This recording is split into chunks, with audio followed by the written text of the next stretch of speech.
All right, if you've ever started your own firm, you know exactly what I'm talking about. That one decision that just keeps you up at night. What in the world do I charge? So today, we're going to dive into a guide that suggests the most common advice you've probably heard might just be completely wrong. I mean, this scene is probably painfully familiar, right? You've got the skills, you've got the software, the ambition is there, and then the phone rings. A potential client asks for a quote, and that knot in your stomach is, yeah, it's real. This is the moment of truth. That's the million-dollar question, isn't it? And look, if you've done any research, you've probably heard the gurus and the industry experts shouting one thing from the rooftops. You have to use value pricing. Charging based on the amazing outcome you deliver, not the hours you work. But what if, for a brand new firm, that's not just wrong? What if it's actually a trap? That's right, a trap. Because while value pricing is a fantastic goal to have, eventually, jumping into it on day one can set you up for a really nasty cycle of stress and, frankly, low-value work. Let's break down exactly why. The core idea here is really simple. You haven't earned the right to value price yet. I mean, think about it.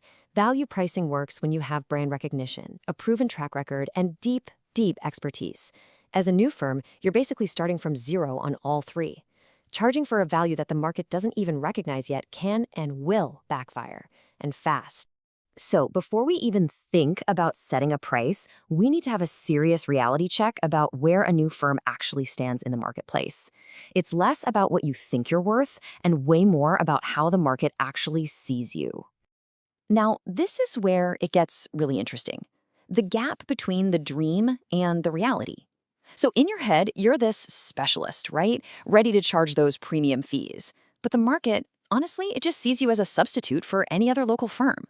You're an unknown, which means clients are going to compare you based on the one thing they can see, your price. At the start, you're a price taker, not a price maker. And just accepting that, well, that's half the battle. Okay, so if value pricing is off the table for now, what's the alternative? Well, we're going to make a case for something a little old school. But let's reframe it. I want you to think of hourly billing not as some outdated model, but as your strategic shield. Here's the thing, and it's super important. Your new firm is just a big bundle of unknowns. You don't know how efficient your own systems are yet. And you definitely don't know if a new client's books are a pristine garden or a total dumpster fire, right? Hourly billing is your safety net. It makes sure that if a client hands you a mess, they pay for the time it takes to clean it up. It protects your profitability from day one. Okay, this next idea is a huge mindset shift. Stop thinking of your first, say, 10 clients as these long-term partners. Think of them as your R&D department. They are basically walking, talking data points that are going to teach you which services are profitable, where your own processes break down, and what kind of work you actually enjoy doing. They are there to help you learn. Okay, so we've got our foundation. Now let's talk about the traps, the predictable mistakes that can totally sabotage your firm before you even get off the ground. Let's look at what we're calling the quiet killers. So here they are, the 3 quiet killers of new firms. First, underpricing because you're scared. Second, saying yes to every single client just to get some cash in the door, which creates total chaos. And third, staying a generalist for way too long, which means you're always just competing on price. And this quote, man, it just nails the consequence of underpricing. You don't just get less money, you attract a very specific type of client. They drain your time, they don't respect your boundaries, and honestly, they're just a fast track to complete burnout. And this is where we get this incredible term, legacy burdens. Those messy, low-paying clients from the early days who just stick around. They suck up all your time and energy, and they literally block you from moving on to bigger and better things, from becoming that specialized firm you dream of. Okay, enough doom and gloom. Let's get practical. What's the actual plan? What are the step-by-step moves you need to make to set your prices in a way that's smart, profitable, and strategic? But before we hit the full checklist, let's just zero in on this one number, 30%.